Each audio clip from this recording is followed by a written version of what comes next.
বিষ্ণু ইসলাম ওনার ইহুদি প্রতিবেশীর বাসায় যেতেন। এক ইহুদি কিশোর বিষ্ণু ইসলামের খেদমত করতে, ইহুদি ছেলে আমার নবীর খেদমত করতো, তারা ছিল নবীর প্রতিবেশী। তো অনেক দিন হয় ইহুদি ছেলেটা আসে না। বিশ্বনবী খোঁজ দিলেন ঘটনা কি, একটা ইহুদি ছেলে না আমার খেদমতে আসতো, ছেলেটা কই? খোঁজ নিয়ে জানলেন ছেলেটা অসুস্থ। বিষ্ণু ইসলাম ওই ইহুদির বাড়িতে চলে গেলেন ওই ছেলেটাকে দেখা করার জন্য, ভিজিট করার জন্য। সুবহানাল্লাহ পড়বেন না? গেলেন, যে দেখে ইহুদি ছেলেটা মুমূর্ষ, জান জান যায় যায় ভাব, বিছানায় পড়ে আছে, তার বাবা দাঁড়ানো।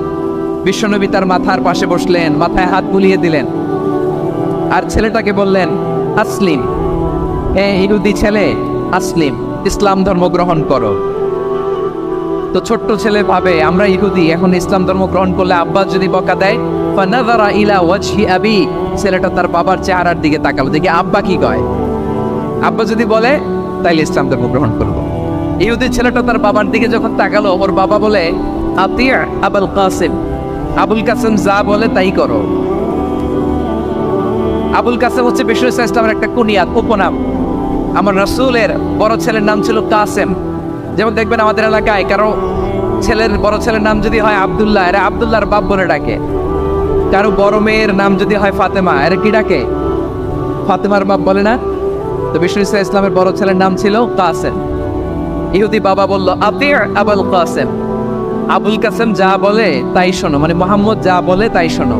এই কথা শুনে ছেলে সাহস পাইছে, ছেলে আবার পড়তে আরম্ভ করলো আশহাদু আল্লাহ ইলাহা ইল্লাল্লাহ ওয়া আশহাদু আন্না মুহাম্মাদার রাসূলুল্লাহ, পড়েন আল্লাহু আকবার।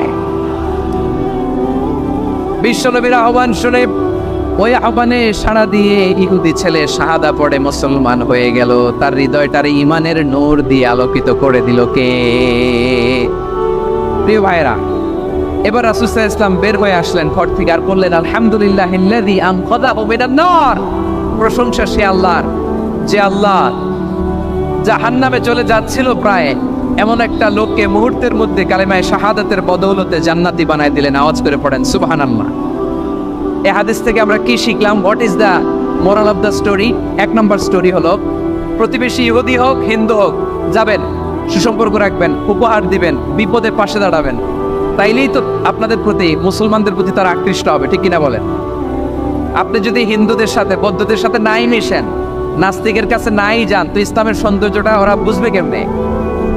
আমার অনেক হিন্দু পরিচিত ভাই আছে, ওরা আমাদের ইফতারির প্রোগ্রামে এসে একসাথে ইফতারি করে। অনেক মদখোর আমার সাথে বসে একসাথে ডিনার করে, হাফ প্যান্ট পরা, গলায় স্বর্ণের চেইন, হাতে স্বর্ণের ব্রেসলেট, আইসা আমার সাথে ডিনার করছে, আছে এরকম। গাঁজাখোর, আমি বলি আসো, welcome welcome to my dinner, আসো বসো। বসলেই তো আমি ওর ডিএনএ, চিন্তার ডিএনএ চেঞ্জ করে দেওয়ার সুযোগ পাবো, চিল্লায় বলো ঠিক কি না? আসতে হবে আমার কাছে। Our door is open, the door of Islam is open 24/7। সব সময় আমাদের ইসলামের দরজা আমার অমুসলিম ভাইদের জন্য খোলা আছে, না নাই? এই হাদিস থেকে দুইটা শিক্ষা। এক নম্বর শিক্ষা, প্রতিবেশী মুসলিম হোক অমুসলিম হোক, যান, অসুস্থ হলে একটু আপেল নিয়ে যান, আঙ্গুর নিয়ে যান, কমলা নিয়ে যান, তাদের সাথে ভালো আচরণ করেন। ইসলামের বিউটি দেখে, সৌন্দর্য দেখে অবাক হবে, নসিব ভালো হলে কোনোদিন কালিমা পড়ে মুসলমান হয়ে যাবে, ঠিক কিনা বলেন?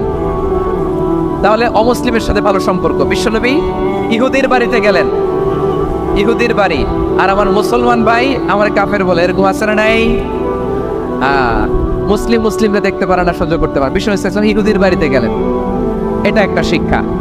আরেকটা শিক্ষা হলো, ভাইয়েরা ধাক্কা মেরে এসে সামনে এসে কি লাভ?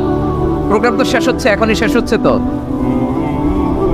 এই যে আমাদের বকশি ভাই ওয়াদা নিল, হাত তোলালো, মিম বলে এত কথা বললো, তো আমি জেলায় জেলায় দিয়ে খালি হাত নাড়াই তোমাদের জন্য, নাকি? হ্যাঁ, হাত নাড়াই শুধু। এই ধাক্কাইতে ধাক্কাইতে এদিকে এসে হাত নাড়াইতেছে, হয়েছে তো, দেখলাম তো, ঠিক আছে, মাশাআল্লাহ, অনেক সুশৃঙ্খল, অন্যান্য যে কোনো জেলার জন্য সুশৃঙ্খল। আমার দিকে তাকাও, আমার দিকে তাকাও, ঠিক আছে। এই যে দাঁড়িয়ে আছে, একটা ছেলে নড়ে না, দেখছেন? মাশাআল্লাহ মাশাআল্লাহ মাশাআল্লাহ। হ্যাঁ, এইভাবেই। আর কয়েকটা মজাদার কথা আছে, শোনো। এই হাদিস থেকে আমাদের শিক্ষা হলো, আমার প্রতিবেশী যেই ধর্মের হোক আমি সম্পর্ক রাখবো।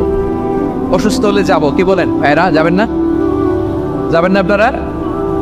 আচ্ছা, 2 নম্বর শিক্ষা হলো, বিষ্ণু ইসলামের খাদেম ছিল ইহুদি, এতদিন খেদমত করলো, একদিনও বিশ্বনবী ওরা কালিমার দাওয়াত দেয় নাই। কারণ কি?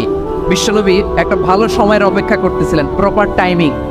দাঈর কাজ হচ্ছে দাঈ ইলাল্লাহ, সে হচ্ছে সুযোগ সন্ধানী। দাঈ সুযোগ খোঁজে, কখন দাওয়াত দিলে ব্যাটে বলে হবে, ঝোপ বোঝে কোপ মারে, ঠিক কিনা বলেন?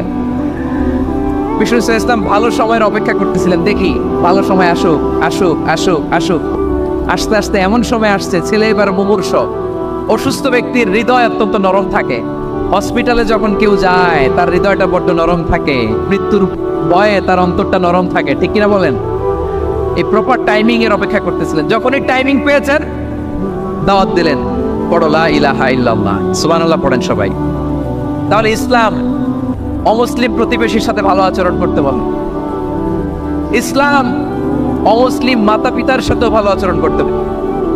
মাতা পিতা যদি অমুসলিম হয়, তার ফেলে দিতে পারবেন? পারবেন? আমার লালমনিরহাটের ভাইরা, অনেক হিন্দু ছেলে আমাদের হাতে শাহাদা পড়ে মুসলিম হয়, কিন্তু ওর মা মুসলমান হয় নাই, বাবাও হয় নাই। এরকম আছে না নাই? তো ও হয়েছে মুসলিম, মা বাপ হিন্দু, এখন মা বাপ কি বাদ? হ্যাঁ, মা বাপ বাদ দেয়া যাবে? যেই মা আপনার 9 মাস 8 মাস পেটে ধারণ করলো, আপনার মায়ের নার ছেঁড়া তখন আপনি ওই মারে বাদ দিতে পারবেন? যে মায়ের বুকের তাজা দুধ খেয়ে আপনি আজকে বাড়ন্ত তাজা তরতাজা, ওই মারে বাদ দেওয়া যাবে? মায়ের এক ধারে দুধের দাম, কাটিয়া গায়ের চাম, পাপোশ বানাইলে ঋণের শোধ হবে না। এমন দরদি ভাবে কেউ হবে না আমার মা গো। মায়ের এক ধারে দুধের দাম, কাটিয়া গায়ের চাম, পাপোশ বানাইলে ঋণের শোধ হবে না। এমন দরদি ভাবে কেউ হবে না আমার মা। ঠিক কিনা? মাকে তো বাদ দেওয়া যায় না। وقضى ربك ألا تعبدوا إلا إياه وبالوالدين إحسانا। আল্লাহ বলে অবধারিত 2টা ভার্ডিক্ট তোমাদের জন্য, এক আল্লাহর ইবাদত করবা আর মা বাবার প্রতি ইহসান করবা। আদেশটা কার? মা বাবার প্রতি ইহসান করতে হবে। আমার মা হিন্দু হোক, ভালো আচরণ করতে হবে, বৌদ্ধ হোক, ভালো আচরণ করতে হবে। আমার যে সমস্ত হিন্দু ভাইয়েরা মুসলিম হয়েছ, তোমাদের মা বাবা এখনো মুসলমান হয় নাই, তাদের সাথে ভালো আচরণ করতে হবে। আপনাদের খেদমত নিজে করতে হবে অথবা খেদমতের ব্যবস্থা করাই দিতে হবে। মান্থলি যে খরচ লাগে এটা দিতে হবে। আরে তুমি এখন মুসলিম, তোমার মা বাবা হিন্দু, এখনই তো সুযোগ ইসলামের সৌন্দর্য দেখানো। এখন মা বাবা যদি দেখে আরে এটা হিন্দু থাকতে তো বদমাইশ ছিল, বেয়াদব ছিল, কি এমন ধর্ম সে গ্রহণ করলো যেটা গ্রহণের সাথে সাথে সে পাল্টে গেল? কি এমন ধর্ম সে গ্রহণ করেছে যেটা তার জীবনকে আলোকিত করে দিয়েছে? নসিব ভালো হইলে তারাও কালিমা পড়ে মুসলমান হয়ে যাবে। বিশ্ব ইসলামের স্ত্রীর নাম ছিল আয়েশা রাদিয়াল্লাহু তাআলা আনহা, আবু বকর রাদিয়াল্লাহু তাআলা আনহুর মেয়ে। আবু বকর রাদিয়াল্লাহু তাআলা আনহুর আরেক মেয়ের নাম হচ্ছে আসমা। কি না? দুজনই আবু বকর রাদিয়াল্লাহু তাআলা আনহুর মেয়ে, আসমা আর আয়েশা। নাম দুইটা কেমন লাগে? আসমা নামটা কেমন লাগে? আয়েশা নামটা কেমন লাগে? সবার ভালো লাগে নাই? নাম দুটো আপনাদের ভালো লাগে? লালমনিরহাটে অনাগত যদি কন্যা সন্তান হয়, যদি মনে চায় আসমা রেখে দিতে পারবেন, যদি মনে চায় আয়েশা রেখে দিয়েন। দেশে বিদেশে এয়ারপোর্টে রাস্তাঘাটে শুধু বলে হুজুর একটা নাম দেন, আমার ছেলের একটা নাম দেন, মেয়ের একটা নাম দেন। তো আমার মনে আছে যশোরের 8 দিনের মাহফিলে আমি 1-2টা নাম দিয়েছিলাম। আজকে লালমনিরহাটের এই প্রোগ্রামে কন্যা সন্তান যদি হয় 2টা নাম দিলাম, আসমা কিংবা আয়েশা। ইনশাআল্লাহ পড়েন। দুজন বোন, এক মায়ের নাম, বাবা এক মা 2জন। আয়েশা রাদিয়াল্লাহু তাআলা আনহার মায়ের নাম উম্মে রুমান, আর আসমা রাদিয়াল্লাহু তাআলা আনহার মায়ের নাম কুতাইলা বিনতে আব্দুল উজ্জা। আবু বকর রাদিয়াল্লাহু তাআলা আনহু 4টা বিয়ে করেছিলেন। তো একই ঘটনা ঘটেছে এই ফ্যামিলিতে। আসমা ইসলাম ধর্ম গ্রহণ করে মুসলিমা, কিন্তু তার মা কুতাইলা মুশরিকা। আই রিপিট, বোঝার জন্য আমি আবারও বলি, আসমা রাদিয়াল্লাহু তাআলা আনহা মুসলিমা, আর আসমার মা কোতাইলা, আওয়াজ করে বুঝে থাকলে বলেন, আসমার মা মুশরিকা। তার মানে মেয়ে মুসলিম, মা অমুসলিম, বেজাল আছে না নাই? কিন্তু কোতাইলা আর ধৈর্য ধারণ করতে পারে না। নার ছেড়া ধন, কলিজার টুকরা ধন, কলিজার টুকরা সন্তান আসমারে দেখতে বড্ড মন চায়। সাইয়েদনা আসমা রাদিয়াল্লাহু তাআলা আনহা মক্কা থেকে হিজরত করে মদিনায় চলে গেলেন। হুদাইবিয়ার পর যখন মক্কা মদিনা ট্রাফিক স্বাভাবিক হলো, মক্কার লোক মদিনায় যায়, মদিনার লোক মক্কায় আসে। কোচাইলা কলিজার টুকরা সন্তান আসমারে দেখার জন্য কিছু উপহার নিয়ে বিশাল মরুপথ পাড়ি দিয়ে মক্কা থেকে মদিনায় যায়। সুবহানাল্লাহ বলেন। এখন মা আসছে মেয়ের সাথে দেখা করতে, মেয়ে তো আর দেখা দেয় না। মেয়ে ভাবছে আমার মা তো মুশরিকা, অপবিত্রা, তার সাথে কি দেখা দেয়া যাবে? বিশ্বনবীর দরবারে চলে গেলেন। সুবহানাল্লাহ বলেন। কি সৌভাগ্যবান ছিল তারা, মাসলা জানার দরকার হলেই নবীর দরবারে চলে যেত। ঘরে বউয়ের সাথে ঝগড়া হলে নবীর দরবারে চলে যেত। অনেক সাহাবী বলে আমার পেটে ক্ষুধা লাগলেও আমি নবীর কাছে চলে যেতাম, কারণ নবীর চেহারার দিকে তাকালেই আমার পেটের ক্ষুধা মিটে যেত। সাইয়েদনা আসমা রাদিয়াল্লাহু তাআলা আনহা বিশ্বনবীর কাছে চলে গেলেন, যে বললেন ইয়া রাসূলুল্লাহ, হে ইয়া হাবিবাল্লাহ, ইন্না উম্মি কাদিমাতুন ইলাইয়া ওয়া হিয়া রাগিবা। আমার মা মক্কা থেকে অনেক দূর মরুর পথ পাড়ি দিয়ে উপহার সামগ্রী নিয়ে মদিনায় আমার সাথে দেখা করতে এসেছে গো নবী। আমার জানতে বড্ড ইচ্ছে হয় আমি আমার মুশরিকা মাখা করতে পারবো কিনা।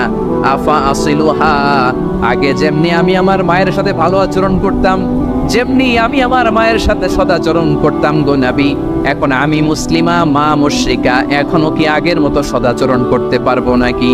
বিশ্বনবী বললেন নাম সিলিহা, এরে আসমা, অবশ্যই অবশ্যই, আগে ঠিক যেমন তুমি তোমার মায়ের সাথে ভালো আচরণ করতে, এখনো তেমনি আগের মতো ভালো আচরণ করবা। আওয়াজ করে পড়েন সুবহানাল্লাহ। কি ইসলাম আমরা পেয়েছি! কত ব্রড মাইন্ডেড আমাদের ইসলাম, কত ওপেন মাইন্ডেড ইসলাম, কত ওপেন আপ করতে পারে, চিন্তা করতে পারেন। বিশ্বনবী বললেন হ্যাঁ অবশ্যই, নাম সুলিহা, আগে যেমনি ভালো আচরণ করছো আসমা, এখন ওইরকমই করো, পারলে আরো বাড়াই করো। সুবহানাল্লাহ বলেন। তাহলে আমার যে হিন্দু ভাইয়েরা, হিন্দু বোনেরা, ইমানের বদৌলতে দৌলতে আপনি ধন্য হয়েছেন, আপনার আম্মা আব্বা এখনো মুসলমান হয় নাই, তাদের জন্য দোয়া করেন, তাদের জন্য দোয়া করেন, আল্লাহ যেন তাদেরকেও ইমানের দৌলত দান করে।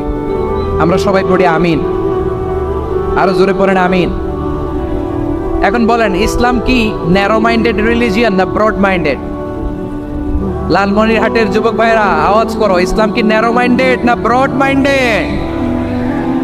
কতটা ব্রড মাইন্ডেড দেখেন। বিশ্বনবী সাল্লাল্লাহু আলাইহি সাল্লাম অমুসলিমরা যদি নবীকে উপহার দিত, ওই উপহারও বিশ্বনবী গ্রহণ করতেন। সুবহানাল্লাহ পড়েন। আপনার অমুসলিম বন্ধু যদি উপহার দেয় সেটাও আপনি নিতে পারবেন, যেটা নেওয়া জায়েজ। কিন্তু আপনার বন্ধু যদি আপনার মদের বোতল দেয়, নিতে পারবেন? হ্যাঁ, মদের বোতল দিলে পারবেন। আপনার বন্ধু যদি আপনার পর্ক দেয়, পর্ক, শুকরের গোশত মিশ্রিত কোনো খাবার, ওটা নিতে পারবেন না। হালাল যে কোনো জিনিস নিতে পারবেন। বিশ্বনবী সাল্লাল্লাহু আলাইহি ওয়াসাল্লাম অমুসলিমদের দেয়া হাদিয়া গ্রহণ করতেন। কেমন নবী ছিলেন! আমার নবীরে চিনে নেন, আমার নবীর অ্যাটিটিউড জেনে নেন। বিশ্বনবী সাল্লাল্লাহু আলাইহি ওয়াসাল্লাম যখন কোনো জনপদে যেতেন, 3টা অপশন নিয়ে যেতেন। প্রিয় ভাইয়েরা আওয়াজ করে বলতে হবে, কোনো জনপদে গেলে আমার নবীর অপশন থাকতো কয়টা? আমার মতো 3 আঙ্গুল উঁচু করে দেখান আর বলুন, আমার নবী কোনো জনপদে গেলে কয়টা অপশন নিয়ে যেতেন? 1 নম্বর অপশন আসলিম তাসলাম। নতুন এলাকায় গেলে বলতেন আসলিম তাসলাম, ইসলাম ধর্ম গ্রহণ করো, শান্তিতে থাকবা, আমার ভাই হয়ে যাবো, আমরা ভাই ভাই, ইসলাম মানো, আমরা ভাই ভাই। অপশন নাম্বার কত? 1। যদি বলে না ইসলাম মানবো না, ওকে, অপশন নাম্বার 2, মুসলিম হওয়ার দরকার নাই, লা ইকরাহা ফিদ্দিন, ইসলামে কোনো বাড়াবাড়ি নাই। খ্রিস্টান আছো থাকো, বৌদ্ধ আছো থাকো, ইহুদি থাকতে চাও থাকো, কিন্তু আমরা যেহেতু রিজিওনাল সুপার পাওয়ার, আমাদের আন্ডারে থাকো, ট্যাক্স দিয়া থাকো, এটার বলে জিজিয়া। আলেম যারা আছেন বুঝবেন, এটার আরবিতে কি বলে? জিজিয়া। You pay us the tax, we will give you the security. তোমরা ট্যাক্স দিবা, আমরা সিকিউরিটি দিব, আমাদের আওতায় থাকবা, কেউ তোমাদেরকে আক্রমণ করতে পারবে না, আমরা নিরাপত্তা দিব। সুবহানাল্লাহ বলেন। এটা অপশন নাম্বার কত? আচ্ছা বুঝে থাকলে বলেন 1 নাম্বার অপশন কি ছিল? ইসলাম। ইসলাম মানো শান্তিতে থাকবা, ভাই ভাই, আমরা ভাই ভাই। অপশন নাম্বার 2, ট্যাক্স দাও, আমরা নিরাপত্তা দিব, মুসলিম হওয়া লাগবে না। এখন 1 নাম্বারও মানে না, 2 নাম্বারও মানে না, মুসলিম হবো না, ভালো খ্রিস্টান থাকো, ট্যাক্স দাও, আমরা সিকিউরিটি দিব না, এটাও মানে না। বিষ্ণু বলেন তাহলে তলোয়ার আমাদের আর তোমাদের মাঝে ফয়সালা করবে। মুসলিমও হওয়া না, ট্যাক্স দিবা, নিরাপত্তা দিব, আমরা সুপার পাওয়ার, আমাদের আন্ডারে থাকবে, এটাও না। তাহলে তোমাদেরকে তো আমরা বিশ্বাস করতে পারি না, কখন না কখন বিশ্বাসঘাতকতা করো, কার সাথে মিলে হাত মিলাও, তলোয়ার আমাদের মাঝে ফয়সালা করবে। তখন তিনি জেহাদের সশস্ত্র সংগ্রামের ঘোষণা দিতেন। সুবহানাল্লাহ পড়েন। দেখেন পশ্চিমারা জেহাদকে এইভাবে চিত্রায়িত করে না। ওরা জেহাদ বলতে বোঝায় তলোয়ার, হাত কাটো, গলা কাটো না। জেহাদ সশস্ত্র সংগ্রাম 3 নম্বরে। অধিকাংশ ক্ষেত্রেই বিশ্বনবীর সুন্দর আচরণ দেখে, আরে আমার নবীর যে নুরানি চেহারা, অনেকে তো কেবল সির্ফ চেহারাটা দেখে কালিমা পড়ে মুসলমান হয়ে গিয়েছে। যারা মুসলিম হয় নাই তারা তাদের ইসলামেই বলবৎ ছিল, ট্যাক্স দিয়ে ইসলামের আন্ডারে ছিল। যারা এটাও মানে নাই ওইটাও মানে নাই, তাদের বিরুদ্ধে জেহাদ।